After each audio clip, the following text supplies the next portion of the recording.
It's one thing to be happily married, but married and miserable? We're going to talk about it. We're going to talk about it. Right after this, in...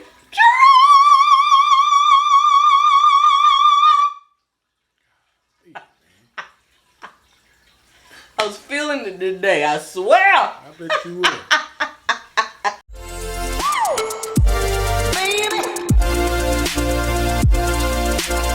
Okay.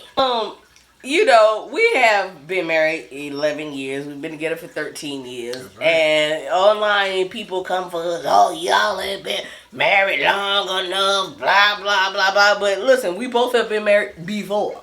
Okay? So we understand some things. Yep. And they come for us, you know, bragging. I've been married 20 plus years. But are you happy though?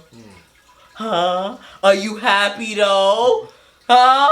Because we ain't doing married and miserable no more. No. That's over with. Okay? Them days is over. If you happily married, that's one thing. Yeah. We're not talking to you. Right. We're talking to the people who are married and miserable. Mm-hmm. Who are pretending that they're happy, knowing good and well that they're not. Come on now. Come on now. This is why I say to people, in particularly women, because women are so in a rush to get married. Mm-hmm. So in love with the idea of being a wife, right? Listen, don't be in a rush. There are women that want to get married so bad that they excuse away the major problems in the relationship that's only going to come back even harder after you done had that wedding, baby.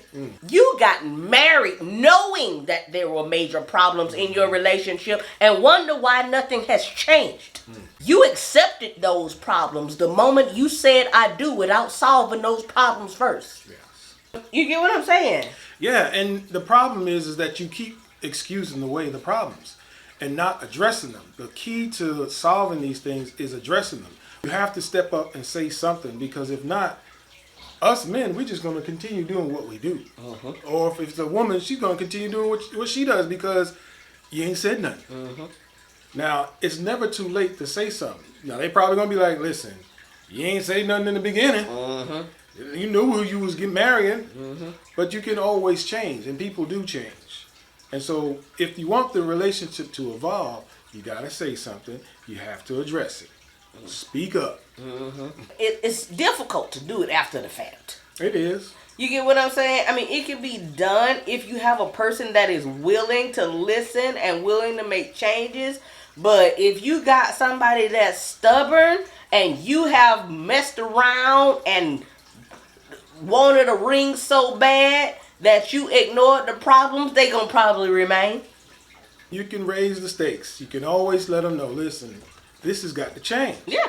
And how do they raise the stakes though?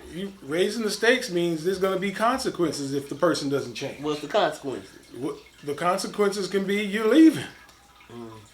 I mean, that's got to be the ultimate joker card. You can pull out your ace and the king, but every once in a while you need to pull out the joker and make it so. You know? And call it. Yeah. Because if not, the person's not going to change. You're going to be miserable. And then a lot of people are afraid to leave because somebody financially support. See, this is what I'm saying.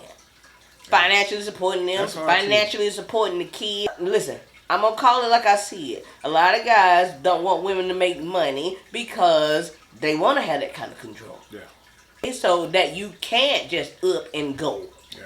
Right? Because if you don't have anywhere to go and you don't have any means of going, then they maintain the power when you have none. But as we said in our other videos, go back and watch some of our other videos relating to this topic. Please. You've got to stack your bread. If this is something that's like a deal breaker for you, if you come to the point where it's a deal breaker for you, you've got to come up with a plan. Yes, indeed. And that includes stacking your paper however you can get it, and then make a run for it. 100%. Listen, even if you got to collect coins out the couch. Yes. Even if you got to take that money out them pockets of them pants that you wash. Yes. Stack. All right. Don't miss part 2. Yeah, it's going to be good. Don't miss it.